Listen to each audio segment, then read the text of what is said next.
Va ora in onda Filo Diretto. A te la linea, Luigi. Grazie a Radio Libertà. Noi siamo l'ufficio rapporti sociali che gestiamo, grazie alla Radio Libertà, la trasmissione Filo Diretto, che come base noi abbiamo il dibattito e le tematiche, le discussioni, le varianti, le attività che riguardano il nuovo codice della strada. Noi siamo presenti a Nole, in via Volvera 3, il martedì, il mercoledì, il giovedì e il venerdì dalle 14 alle 16. Chi vuole venire da noi deve prima telefonare e prenotare l'appuntamento al 328 07 15 232 oppure inviare delle email a ufrapportisociali@libero.it. Per quanto riguarda la trasmissione di questa mattina, abbiamo con noi l'ingegner Diego Cudia, che è un grande responsabile internazionale per quanto riguarda il futuro delle macchine elettriche, e poi nella seconda parte, che è sempre importantissimo, soprattutto l'architetto Arturo Calligaro, il quale ci parlerà sia come sezione tecnica che come politica. Chi vuole invece e ha la possibilità di collegarsi con la nostra radio può chiamare allo 02 92 94 72 22 oppure inviare dei messaggi sempre a questa radio al 340 67 09 659 per informazioni per quanto riguarda anche il resto, oltre le macchine, le moto, la viabilità, il codice della strada, anche per quanto riguarda l'assicurazione, la viabilità, problemi, non so, legali, civili, penali, amministrativi, qualunque tipo di problema ci chiamate. Noi abbiamo un gruppo di associati, tutti volontari professionisti, che verranno e vi aiuteranno e ci aiutano a risolvere i problemi. Adesso penso che dovremmo avere in linea l'ingegner Cudia, perché gli devo fare delle domande, perché qua purtroppo il tempo vola e siamo già nel 2025, fra poco si parla di quello che succede con l'attuazione per il pensiero delle auto elettriche, cosa stiamo già subendo, cosa ci porta, ci portano già delle tasse, ci portano già degli impegni, ci portano già dei disguidi anche di circolazione. Adesso io non so se è già in linea, così le faccio subito le domande e poi sentiamo l'esperto sia a livello italiano che internazionale, quindi Spagna, Francia, Inghilterra, Germania, eccetera. Diego, sei già in linea? Certamente Luigi, buona giornata, ben trovato a te e ai radioascoltatori. Sono in linea, ti ho ascoltato fin dall'inizio. Ti chiedo scusa, ma purtroppo io tratto la gente un po' male, perché tu sei l'esperto e so che tu a livello internazionale sei costretto a spiegare. Questa radio è molto seguita, te lo assicuro, Diego. Sì, lo so bene, lo so bene. Ecco, allora adesso ti leggo la prima parte e poi la seconda. Senti un po', qui dice che in Italia, devi poi spiegarlo alla gente sia come tecnico che come esperto, si vendono sempre più auto elettriche, cioè, occhio, dice che il 2025 è iniziato in modo positivo per il mercato auto italiano, almeno per quanto riguarda le auto elettriche. Poi tu dirai se è vero o meno. Le immatricolazioni delle vetture a zero emissioni sono in netta crescita, come confermato anche da un nuovo report di Motus E. Dice che i risultati ottenuti a marzo, quindi mese scorso, questo ringraziamo la radio che ci fa parlare di cose attuali, no? Dunque, confermato che anche il nuovo report, i risultati ottenuti confermano una sostanziale crescita per tutto il comparto, con una quota di mercato che inizia a diventare consistente. Poi direi come funziona all'estero. I dati Nel corso del mese di marzo, dice, le elettriche immatricolate in Italia hanno raggiunto 9.373 unità, grazie soprattutto alla spinta dei modelli più venduti. Poi spiegherai tu quali sono. Il dato in questione si traduce in una crescita addirittura, Ugo, del 77,7% rispetto ai dati di marzo 2024. C'è da segnalare anche una crescita significativa del market share che sempre per il terzo mese dell'anno passa dal 3,2 del 2004 a un buon 5,4% con un incremento di 2,2 punti. Io non ho capito cosa vogliono dire, tu li spiegherai. Poi dice le buone performance di marzo sono confermate anche dai dati del primo trimestre 2025, questi 3 mesi qua, Ugo, con un incremento del 75,4% rispetto ai dati dello scorso anno. Quindi dice che anche in questo caso il market share cresce in modo significativo, si passa infatti dal 2,9 al 5,2% sulla base delle rilevazioni di Motus-E. Quindi complessivamente, dicono Ugo, a fine marzo 2025 il parco circolante di auto elettriche risulta essere pari a 297.917 unità. A te la risposta, spiegata bene come sei tu grande tecnico. Vai Ugo. Diego, io sono Diego, forse mi confondo. Luigi, mi senti? Sì. Sì. Ti sento. Tu ogni tanto mi chiami Ugo, ma mi va bene lo stesso. Chiedo scusa, Diego. No. Ci conosciamo, quindi non è... No. Allora, quello che tu hai detto è vero, poi mi collego a quello che poi sicuramente confermerà anche Arturo Calligaro. Allora, indubbiamente le cifre, ma ce l'ho anch'io sotto mano, le cifre del mercato auto ibrido ed elettrico. Io faccio sempre questa distinzione, cioè voglio dire, perché ho i dati proprio di vendita dei vari modelli e delle varie case di produzione, anche perché ci sono dentro comunque, quindi case di cui non faccio nomi, ma tanto queste cose la gente, basta vedere in giro nelle grandi città italiane quante auto girano, quante sono soprattutto ibride, ibride e ricaricabili e anche non ricaricabili. Indubbiamente tu hai detto anche una cosa che mi hai chiesto di specificare, l'aumento di 2,5 punti del market share, cioè detto in parole povere, dell'affitto delle auto, cioè le auto, soprattutto quelle elettriche e anche quelle ibride, oggi la gente preferisce, ma anche i professionisti, preferisce affittarle, cioè il rent to buy, cioè praticamente non tiri fuori pochi soldi, parliamo anche di veicoli che costano 30.000 euro, tiri fuori pochi soldi, 5, 6, 7.000 euro così, invece che 30.000 e poi affitti, detto proprio in parole che, come dice un giornalista di Mediaset, che anche la mia mamma può capire, ecco, che preferisce affittarlo con un canone mensile che può andare dai 50-60 euro per le macchine più piccole, vedi Panda, vedi Renault, quelle più piccoline così, fino a 1.000 e anche 1.500 euro per quelle più grandi, lussuose e più performanti. Ecco. E quindi ovvio che questo fa aumentare in modo esponenziale, quindi in modo proprio dall'oggi al domani,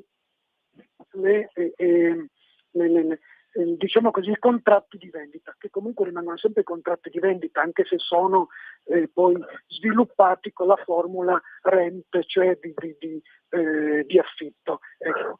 Il sharing pure, perché ecco, qui poi sicuramente ci sta ascoltando comincio a vedere che anche, io parlo da ingegnere, ma insomma, che anche le amministrazioni pubbliche, chi un po' per il martellamento, un po' perché magari qualcuno sente anche Radio Libertà tra le varie cose, comincio a vedere che anche le amministrazioni pubbliche, qualcuna cambia idea e comincia a fare magari le colonnine per avere le macchinine agganciate e in qualche modo poi creare questo sharing, ecco, questo affitto condiviso, sempre in parole povere. Ecco. Sono sempre soldini che entrano poi nell'amministrazione comunale.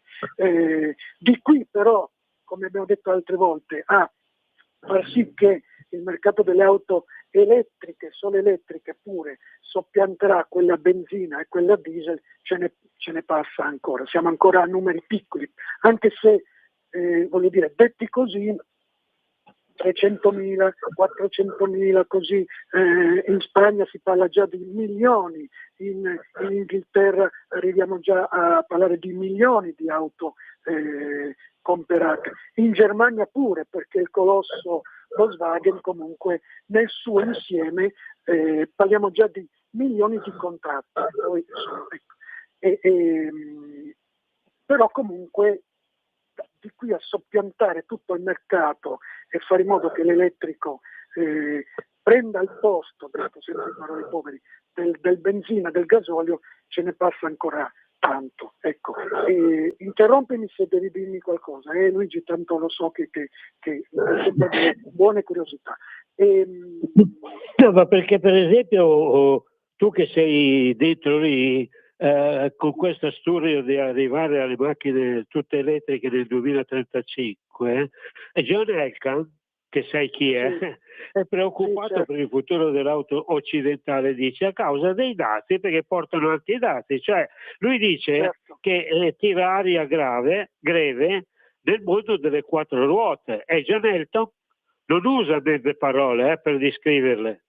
Durante un'assemblea degli azionisti di Stellantis, perché te ne parliamo? Perché tu vivi con me a Torino, quindi sai di che cosa parliamo, no? Eravamo la base, la mamma delle auto. Qui dice che il presidente ha tracciato un quadro preoccupante, forse tu lo potrai spiegare agli ascoltatori. Dice che l'industria automobilistica occidentale è schiacciata tra due forze opposte, da una parte i dazi di Donald Trump e dall'altra le regole europee sulle emissioni. Ecco perché tu, facendo parte dell'Europa, dovrai spiegare se è vero o non è vero e in che cosa consistono, perché dice che un doppio colpo che rischia di fare davvero male, cioè è una morsa che stringe e se non si interviene in fretta rischiamo di restare senza fiato. Questo lo dice Elkann davanti agli investitori. Il problema dice che l'Europa, dice lui, ha spinto forte sull'elettrificazione senza però curarsi troppo di quello che succede in realtà.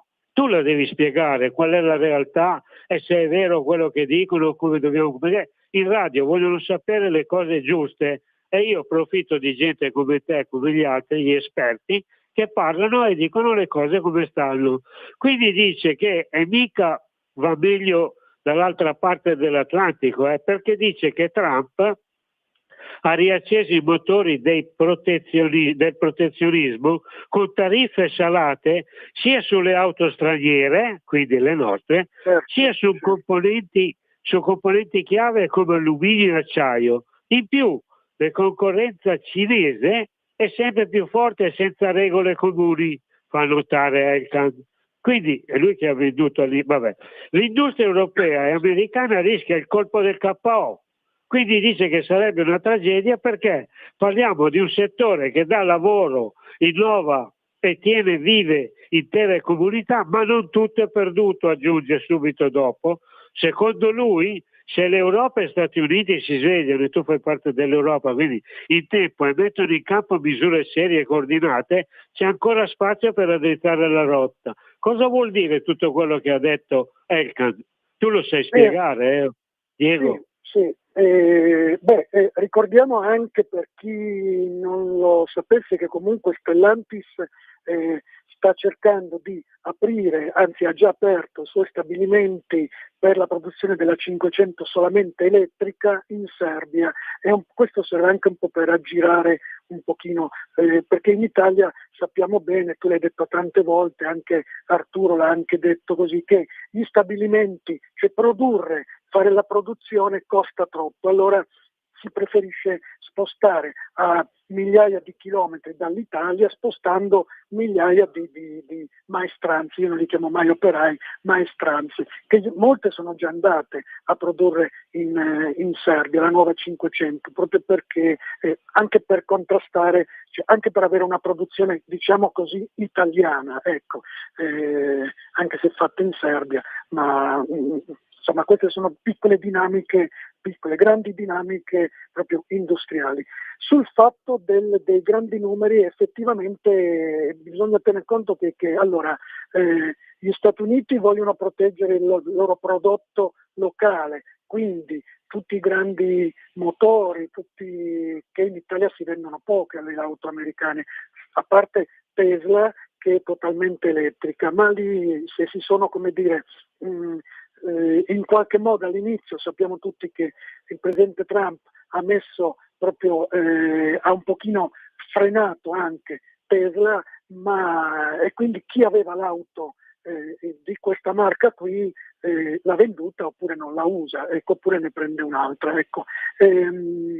C'è dall'altra parte tutto il discorso di un grande colosso che è quello dei produttori cinesi e anche coreani, perché comunque anche loro adoperano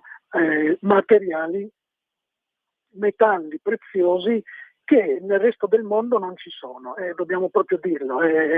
Come noi abbiamo poco petrolio in Italia, e ce l'hanno gli arabi, gli americani, i russi e anche gli africani, i cinesi e gli asiatici hanno questi metalli preziosi o terre rare che servono a fare questi qua. Ecco perché lo stesso Elkan si lamentava, io ho seguito la sua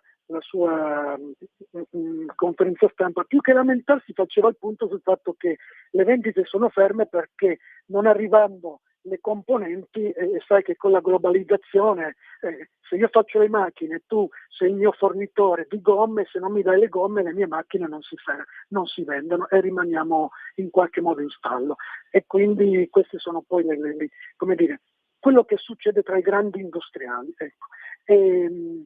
Per cui certo, ci sono questi grandi, come dire, giganti che in qualche modo stanno cercando di trovare degli accordi, chi dà una cosa, chi dà un'altra. Vero è che comunque i dazi ci sono, si comincia a parlare di ridimensionarli, Elkan, ma non è l'unico, lui lo dice, gli industriali dell'automotive e anche gli industriali in genere ovviamente fanno riferimento all'Europa, al Consiglio europeo, che capisca, cerchi di capire. Finora non l'ha fatto, devo dire proprio da industriale e sentendo gli altri, finora non lo ha fatto, perché il Consiglio europeo va anche proprio a bacchettare, a porre delle limitazioni sui stessi produttori, in questo caso tedeschi, francesi e anche italiani, produttori di auto e anche di furgoni, camion, eccetera, perché ricordiamo sempre che noi parliamo di auto, ma le auto sono proprio proprio la punta dell'iceberg della grande mobilità che è costituita da furgoni, i camion che sono migliaia, tutto ciò che sono treni, aerei, navi, tutte queste cose. Chi ha a che fare con un motore? Ecco, detto proprio in parole semplici. Ecco. E le emissioni purtroppo ci sono, questo lo diciamo, lo dirà anche Arturo dopo, anche le nostre case che abitiamo emettono CO2, chi fa le auto, le moto, i camion, eccetera, emettiamo tutti CO2, non c'è niente così. Con i motori elettrici si abbassano, Però dazi e quindi politica frenano questa cosa. Per cui finché non si trova un minimo di accordo parleremo sempre di queste cose qua. Ma tu che sei un tecnico, ancora qualche minuto di Sì. tempo, poi dobbiamo passare alla seconda parte. Senti un po', ma tu che sei pratico appunto di auto elettriche, perché sei qui per quello, no? Ma non c'è più adesso le cinture di sicurezza, che sono la base della vita per sopravvivere? Come sono messe le macchine Sì. nuove lì? Perché Sì. tu sei uno di quelli che le ha, credo, no? Come funziona? Sì. Come sono lì le cinture di sicurezza? Non ci sono? No, Ci sono? allora, Come ci si comporterà in quelle macchine? C'è qualche si è minuto, parlato, Diego, uno o due. Si è parlato con le auto totalmente, quelle a guida autonoma, quelle che sono in grado, detto proprio sempre così, che sono in grado di andare avanti, frenare, vedere chi ci sta davanti, chi ci sta di fianco, chi ci sta di dietro, che non avrebbe più senso, è un po' come viaggiare con la metropolitana. Noi prendiamo la metropolitana, non ci mettiamo le cinture, quando andiamo su un pullman o su un treno non ci mettiamo le cinture perché c'è qualcuno che guida al posto nostro. Ecco. Con le auto a guida autonoma si parla di levare, non avrebbe più senso mettere le cinture, per cui per ora parliamo di auto che vanno piano, per cui andando piano non ha più senso, però sono esperimenti, Luigi, ascoltatori, non pensiamo che da domani non mettiamo più le cinture, a parte che se uno non si sente sicuro le cinture le mette, ecco. Per cui prima di levare le cinture di sicurezza, io torno sempre alla nostra storia. Quando la Volvo, diciamolo perché è un progetto della Volvo, le cinture di sicurezza, e lo ha regalato a tutto il mondo, ecco, non si è tenuta dei diritti d'autore, dei diritti di produzione. Quando la Volvo ha creato le cinture di sicurezza ha dimostrato che servivano, ecco, e qualcuno ci ha pensato per prima. Adesso che venga qualcuno a dire guarda, puoi anche guidare senza cinture di sicurezza, tanto questa macchina frena e tu non sbatti la faccia contro il vetro oppure così. Comunque Diego, siamo arrivati in chiusura, ti ringrazio di aver partecipato e tienti pronto perché ormai fai parte del gruppo e ogni tanto dovrai venire a chiarire, perché più il tempo va avanti e più si verificano e si attuano le cose. Ti ringrazio di aver accettato l'invito e ci sentiamo prossimamente. Ringrazio anche Radio, poi ti saluto. Grazie tanto a te Luigi, ringrazio la radio, saluto anche Arturo Calligaro, lo ascolterò così, e alla prossima, buone cose, arrivederci, un bacione, un abbraccio forte a tutti. Arrivederci. Grazie Diego, ci sentiamo prossimamente e diamo la linea alla nostra Sveva che la facciamo tribulare un po' troppo. A te studio, Sveva. Stai ascoltando Radio Libertà, la tua voce libera, senza filtri né censure, la tua radio. Da oggi la tua radio è ascoltabile anche con la televisione in digitale. Sul telecomando della televisione digitale o del tuo ricevitore digitale puoi scegliere se vedere la TV o ascoltare la radio. Risintonizza i canali radio e troverai anche Radio Libertà, canale 252. La tua radio.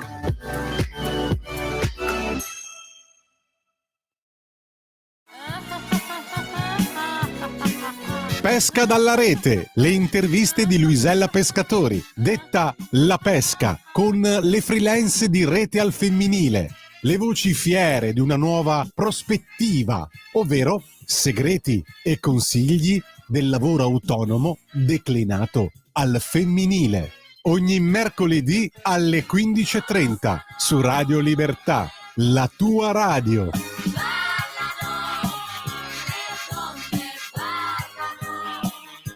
Di nuovo a te la linea. Grazie, riprendiamo nella seconda parte. Ha detto che Arturo deve essere forse impegnato, speriamo che si liberi perché altrimenti mi troverei in crisi. Comunque nella seconda parte io parlerei molto volentieri, proprio perché con lui trattiamo molto anche quello che riguarda la città Torino, la sua grande città che è Moncalieri, dove lui è anche un grande elemento, oltre che tecnico, anche politico, e quindi allora volevo dirgli, lui ci ascolterà o qualcuno poi glielo dirà, che l'ultimo articolo di ieri sera dice che Torino riceve per prima in Europa le nuove e-bike elettriche, oltre 600 l'e-bike in città, cioè il capoluogo piemontese registra un incremento, ecco perché lui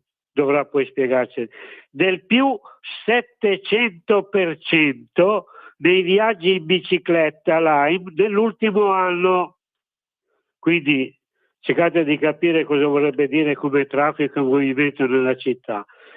L'Im-Leader mondiale nella mobilità elettrica condivisa annuncia l'arrivo a Torino della sua e-bike più evoluta di sempre, la nuova Lime Bike. Prima città in Italia e in Europa ad accogliere questo nuovo modello è Torino. Offre ai residenti e turisti il modo più efficiente ed ecologico per muoversi. Con un investimento superiore ai 3 milioni di euro, Lime continua la sua missione di promuovere la mobilità sostenibile. Oltre 600 nuove Lime Bike saranno presto distribuite in tutta Torino. Quindi siamo entusiasti di introdurre la Lime Bike a Torino, rendendola la prima città in Italia e in Europa a sperimentare la nostra ultima innovazione, ha dichiarato Matteo Cioffi, Regional Director di Lime Central Europe. Dopo il recente lancio delle nostre biciclette Gen 4 a Torino, abbiamo registrato un enorme aumento dell'utilizzo, più 700% a febbraio rispetto allo stesso mese dell'anno precedente, con un incremento del 55% di utenti attivi. Crediamo che Torino sia una città all'avanguardia, dotata di infrastrutture e aree di parcheggio ideali per essere la prima città europea ad adottare la nostra tecnologia di bici più avanzata. Lime Bike segna una svolta nella micromobilità, progettata per essere più accessibile, confortevole ed efficiente, ridefinisce il modo in cui si muove in città. Questo lancio è un altro passo per convincere sempre più persone a scegliere la bici e ridurre l'uso dell'auto privata. Quindi come è fatta la Lime Bike, questa bici? È progettata per rendere il trasporto elettrico condiviso più accessibile e piacevole.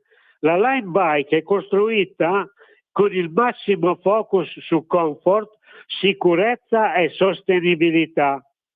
Questo nuovo modello migliora l'esperienza di guida grazie a un design ergonomico avanzato, tecnologia intelligente ed un'interfaccia intuitiva, incoraggiando sempre più persone a scegliere la micromobilità rispetto all'auto nei contesti urbani. Progettata per durare a lungo, necessita di meno interventi di manutenzione e supporta un utilizzo più intensivo, contribuendo così a ridurre la sua impronta di carbonio. Le principali caratteristiche includono telaio ribassato per facilitare la salita e la discesa, adatto a utenti di tutte le mobilità, sella ergonomica regolabile per il massimo comfort e una vestibilità personalizzata. Pedalata elettrica assistita oggi a Torino e poi un'autonomia fino a 155 km. Tecnologia avanzata della batteria con batterie intercambiabili che ottimizzano la gestione Luigi, scusami e se ti prolungano la interrompo. durata del mezzo. Luigi? Poi ci sono maggiori caratteristiche di sicurezza come pneumatici da Luigi, mi 6. senti? Scusami. Sì, Sì, C'è Arturo grazie. in linea. Da 6,35 centimetri per una migliore aderenza, e poi baricentro più basso per una maggiore stabilità e manopole ergonomiche per ridurre l'affaticamento. Arturo, se ci sei, mi sono permesso di leggere l'articolo di stamattina, che è interessante, che riguarda che Torino diventa la prima città d'Europa per queste bici elettriche. Già, grazie Arturo, scusa, ma sai che abbiamo l'impegno, la gente ci ascolta ed è molto interessato su quello che diciamo. Come va Arturo? Bene, bene. Dopo aver passato il 25 aprile siamo sopravvissuti e quindi va bene. Sì, Luigi, tu sai e condividi la posizione nostra sulle biciclette elettriche, quindi prosegui magari nei dettagli dell'articolo, che è interessante quello che dicevi, quindi sapere come, il perché, il quando, perché Torino manifesta sempre questa predisposizione a essere la prima quando si tratta di creare qualche intralcio alla circolazione stradale o penalizzare gli automobilisti senza in cambio fornire i dovuti servizi per chi aderisce a queste iniziative, no? Per cui non usare l'auto privata, quindi che avrebbe necessità, non usandola, di avere altri servizi. Prosegui pure nella lettura. Scusa se ti ho interrotto, ma prima avevo problemi di collegamento. No, ma Arturo, Vai, io Luigi. ho già letto su 5 pagine, però ci sono anche altri temi, sempre, perché questi signori che fanno queste le nuove bike elettriche, no, che si chiamano lane bike, sono quelli che già avevano già dato le bici prima. Grazie a quelle che avevano, come si chiama, le G4 lì, adesso io non è che le Gen 4, sai, le biciclette prima erano Gen 4, quelle a Torino, e questi signori adesso hanno visto che come funziona, sono stati, diciamo, presi bene e hanno ritenuto di fare le line bike, non le G bike, ma le line bike, che sono oltre 600. È quello che ti volevo dire. Quindi figuriamoci cosa ci sarà in città. È vero, la prima d'Europa, la più importante, la più grande, però poi per strada giriamo noi, a parte quello. E poi c'è stata un'altra cosa, Arturo, che arriva anche una nuova tassa alle auto.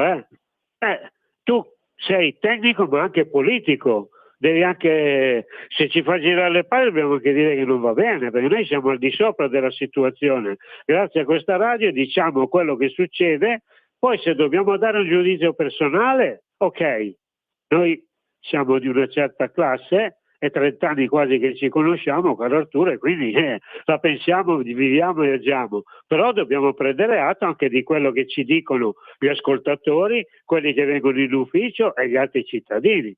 Perché per esempio qui dice che ulteriori 70 euro mensili da pagare. Io leggo, però tu che sei intelligente e preparato spieghi. Dice che arriva una nuova tassa auto. Allora, se pensavamo che il periodo della Pasqua, ecco perché dico, grazie a questa radio, che diciamo cose attuali, no? Quando è stata Pasqua? Una settimana fa? Allora, cosa dice? Sarebbe stato roseo per tutti noi? Ci sbagliavamo? Almeno. Non per chi guida un'auto, Arturo? Sì, perché è arrivata la nuova tassa da circa 70 euro, per la precisione sono 66 euro, che si aggiunge a quanto già in altra forma e altra entità andremo a pagare. Dunque peggiora il quadro di chi deve mettere mano in modo già abbondante al portafoglio per far fronte alle esposizioni relative alle auto. Quello di cui stiamo parlando è una forma persino più sinuosa, ma in termini spigolosi, di tassazione, ovvero sia quello di cui stiamo parlando non è tanto diverso dalle altre tasse a cui siamo esposti, ma la vera differenza è che dal punto di vista formale non si tratta di una vera e propria tassa così come la si intende dal punto di vista legale, lessicale e normativo. Semmai potremmo definirla come un aumento, e qui dice ecco quale potrebbe essere, grande Arturo. L'ambito in cui ci troviamo è quello delle assicurazioni.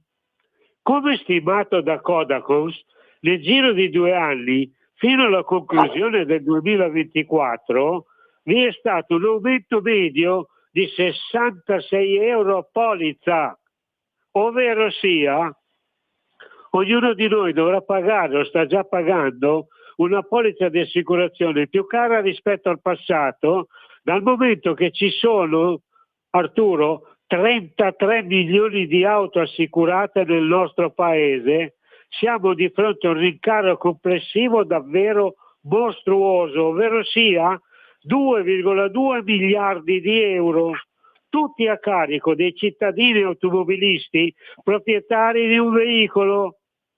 Questo aumento è condizionato da una serie di fattori diversi tra loro, dalla trasparenza dei prezzi ai carichi legati alla mobilità di tipo sostenibile, passando dalle incertezze circa le differenti situazioni territoriali e sociali con cui i sottoscriventi devono fare i conti, perché dice che dovete sputare sangue pure a Pasqua, in modo terribile, tremendo di guardarla, oppure, per quanto forte e impattabile sia, come dichiarazione c'entra il punto. Questo almeno è quello che sembra emergere dall'ennesima e durissima rivolta agli italiani automobilisti esposti. Che ne dici tu di questo, grande Arturo, sia a livello tecnico che politico?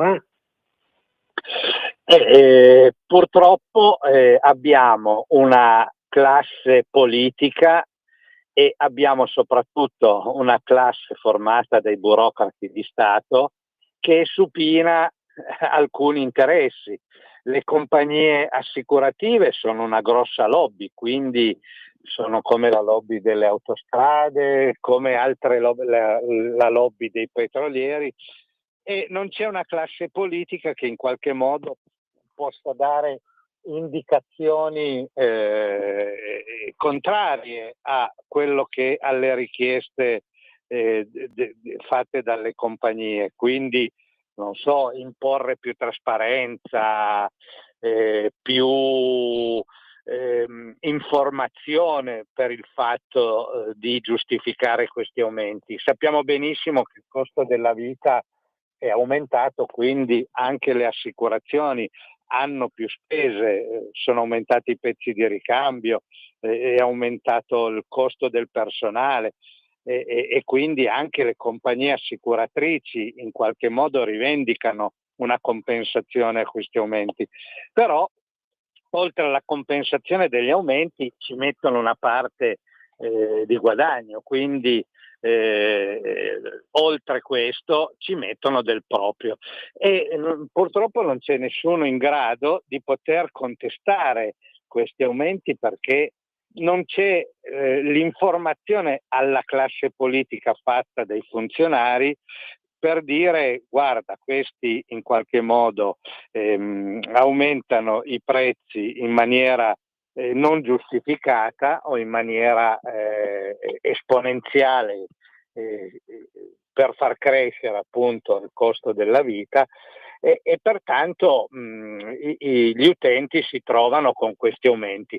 Tu hai provato cosa vuol dire rinnovare la polizza assicurativa per te, che hai una certa età e che usi pochissimo l'autovettura, come in una città come Torino ci siano dei prezzi spropositati secondo la logica di una persona normale e di chi usa l'autovettura.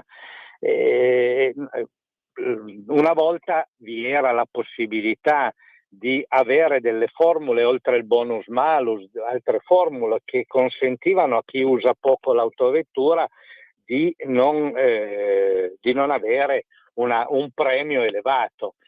L'abbiamo visto durante il Covid, quando la gente non poteva circolare ma l'assicurazione non è calata. Lo vediamo adesso durante le chiusure agli euro 2, euro 3, euro 4, che nonostante non possano circolare, però si vedono costretti a pagare l'assicurazione per tutto quel periodo. E allora le compagnie assicuratrici in questo contesto hanno un vantaggio che è solo delle compagnie assicuratrici. Bisognerebbe adottare dei criteri di formulazione dell'assicurazione in proporzione a quanto uno usa l'autovettura.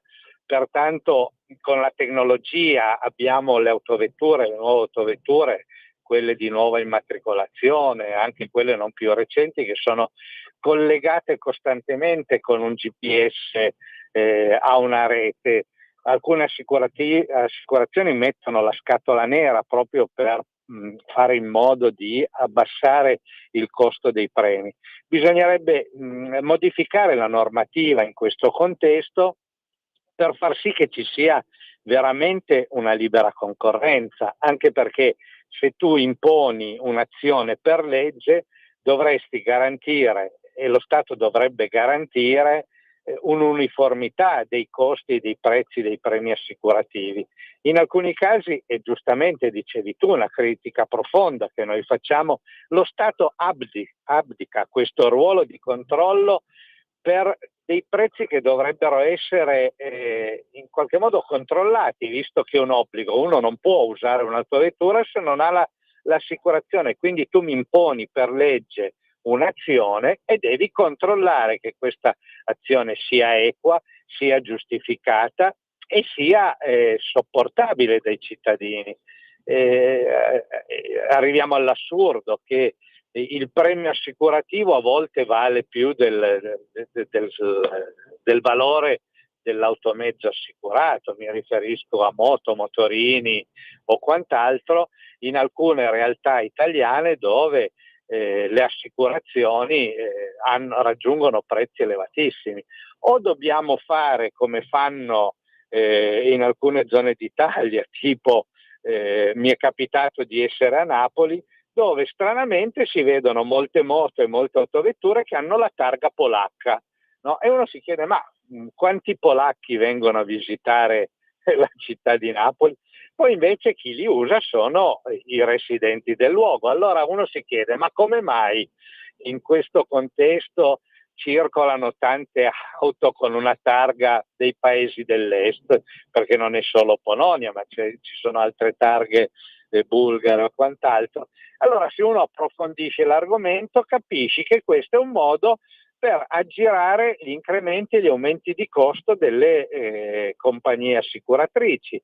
E il problema poi non è tanto per chi è assicurato, ma il premio che deve pagare chi stipula il contratto, ma il problema è ribaltato su chi subisce un danno da queste polizze, perché deve rivalersi su compagnie che sono all'estero, targhe all'estero, no? Quindi in Italia purtroppo, grazie a questa inerzia della burocrazia che a volte non conosce nel dettaglio i problemi, si lascia aperto alle porte a chi in qualche modo cerca, magari giustamente, di pagare con mezzi consentiti dalla legge, perché sottolineo, se queste procedure ci sono è perché sono regolari e sono alla luce del sole, quindi si consente a questi escamotage di pagare meno il premio assicurativo. Vorrà dire che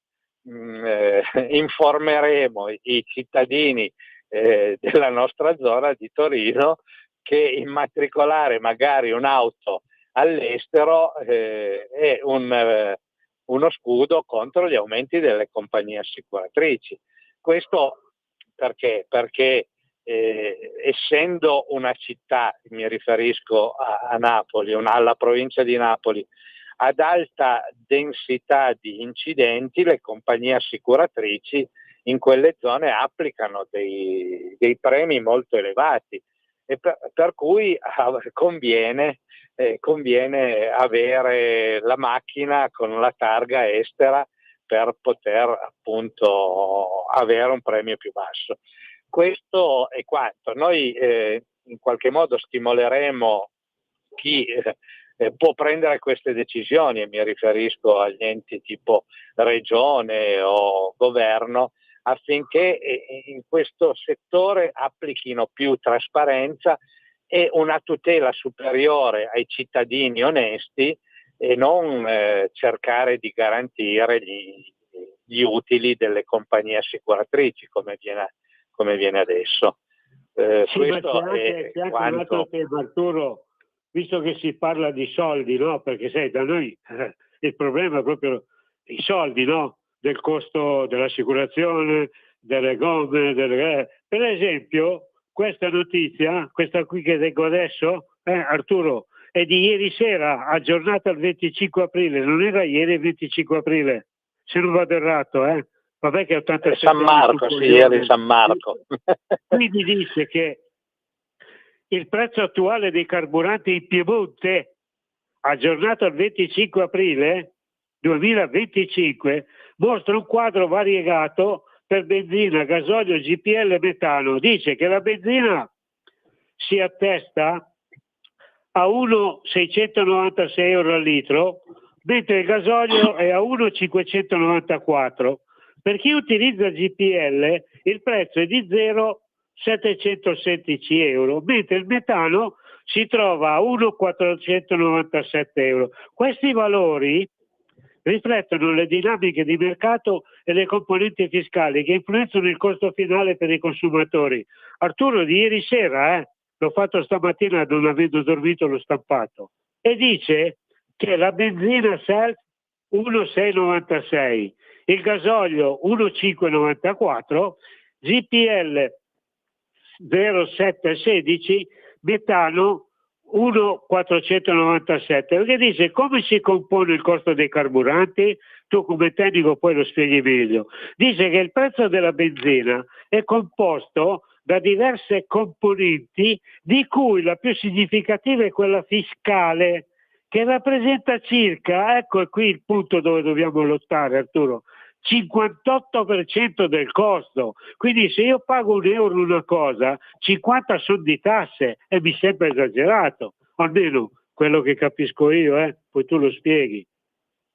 Questa componente include le accise e l'imposta sul valore aggiunto, IVA, che incidono notevolmente sul prezzo che i consumatori pagano alla pompa. La restante parte, pari al 42, quindi l'altra è più del 48, il 58, è costituita dalla componente industriale, che a sua volta si suddivide in costo della materia prima e margine lordo. La materia prima, che incide per circa il 30% del prezzo, è influenzata dalle quotazioni internazionali del petrolio e dall'andamento del cambio euro-dollaro. Il margine lordo, che rappresenta il 12% del prezzo, è l'unico elemento sul quale gli operatori possono intervenire per modificare il prezzo alla pompa, cioè il 12%. Pertanto le fluttuazioni dei mercati internazionali e le politiche internazionali giocano un ruolo cruciale nella determinazione del prezzo finale della benzina, che per quanto riguarda il gasolio la situazione è leggermente diversa, e tu qui la spiegherai meglio, perché dice che la componente fiscale per il gasolio rappresenta il 45% del prezzo, mentre quella industriale arriva al 55%, quindi un 10% in più. Spiegami il perché. Anche in questo caso la materia prima incide per una percentuale significativa pari al 45% e subisce le stesse influenze delle quotazioni internazionali e del cambio euro-dollaro. Il margine, che vale il 10% del prezzo, è l'elemento su cui gli operatori possono esercitare un certo controllo per modificare il prezzo della pompa. Quindi dice che questo significa che sebbene le accise e l'IVA siano fattori fissi, il prezzo del gasolio può variare in base alle dinamiche di mercato e alle decisioni strategiche degli operatori. Perciò, che desiderano avere una visione chiara dei costi associati ai carburanti per i consumatori. Arturo, c'hai 2-3 minuti, cosa ne dici di questa roba? Guarda che è vera, è tutta scritta, e se vuoi te la spedisco a casa, fatta stamattina. Io te ne aggiungo un'altra. I prezzi, quei prezzi lì non sono quelli praticati nei posti dove circolano più autoveicoli, e mi riferisco alle autostrade. Come mai il prezzo della benzina in autostrada non ha quei prezzi lì? Quindi oltre al carico fiscale che è elevato, non è più della metà, quindi il 58% come hai letto tu è quasi il 60%, quindi su ogni euro di benzina che noi mettiamo nel nostro serbatoio 60 centesimi finiscono allo Stato e solamente 10 centesimi finiscono nelle tasche di chi ha l'onere dell'impresa, quindi il gestore, il distributore, quindi agli oneri e i rischi collegati all'impresa, mentre tutto il resto è tassa. E oltretutto in quelle accise c'è l'IVA sulle accise, un po' come le bollette del gas e della luce, dove ci sono le tasse, gli oneri di sistema, e su tutto questo applichi l'IVA, quindi la tassa sulle tasse. Ed è un assurdo nel nostro paese. Purtroppo tutti i governi che arrivano, magari in campagna elettorale, promettono di rivedere questo sistema, ma purtroppo il nostro Stato è assetato di denaro, per cui non può tagliare neppure per poco gli introiti, perché dobbiamo mantenere questo carrozzone che è lo Stato, il nostro Stato burocratico con tutti i suoi sprechi, e quindi gli automobilisti per la maggior parte pagano gli sprechi. Avevamo fatto battaglie politiche su questo, purtroppo la classe politica, ma più che la classe politica, come dicevo, è il sistema e la burocrazia che impone questo metodo, una classe politica che magari non ha il coraggio di intervenire su queste cose, quindi in qualche modo dobbiamo ammettere che ultimamente i prezzi sono leggermente diminuiti, ma sono diminuiti perché il prezzo del petrolio è diminuito. C'è da dire che questo governo non ha incrementato, ha lasciato stare le accise che c'erano prima e le percentuali che c'erano prima. Non ha aderito a quella battaglia ideologica contro le auto a motore termico per favorire quelle a motore elettrico, tant'è che in autostrada il costo di una ricarica elettrica equivale a quello di un pieno a gasolio di un'auto di piccola o media cilindrata, e quindi rende ancora competitivo l'uso del motore termico anziché quello dell'elettrico. È una considerazione che noi facciamo da molto tempo, siamo inascoltati, ma lo sappiamo perché sappiamo anche perché non ci ascoltano. Purtroppo lotteremo e sottolineeremo ancora a chi di dovere queste problematiche, questi problemi che leggi tu e che tieni sempre aggiornati gli ascoltatori di questa radio, e appunto questa radio che io ringrazio e saluto, che ci consente proprio nel nome la libertà di poter porre queste questioni e magari critiche anche a chi di dovere, sperando di sollecitare un intervento anche in questo settore. Arturo. Io con questo io auguro buona giornata agli ascoltatori e un ringraziamento ancora alla regia che ci sopporta e supporta nella nostra trasmissione. Un abbraccio a te Luigi e buona giornata a tutti.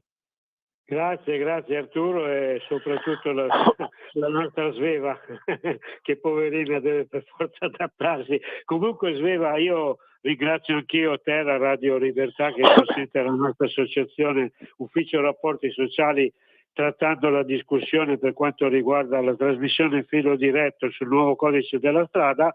Dico che noi, ricordo ultimamente un secondo, chi vuole mettersi in contatto con noi deve fare 328 07 15 232. Noi siamo a None il martedì, mercoledì, giovedì, venerdì dalle 14 alle 16. Telefonando noi vi daremo tutte le informazioni. Quindi ringrazio, un abbraccio, un bacione a tutti gli ascoltatori e a risentirci al sabato prossimo con ulteriori temi ancora più aggravanti. Grazie e buona giornata a tutti e buon lavoro. Grazie. Avete ascoltato Filo Diretto,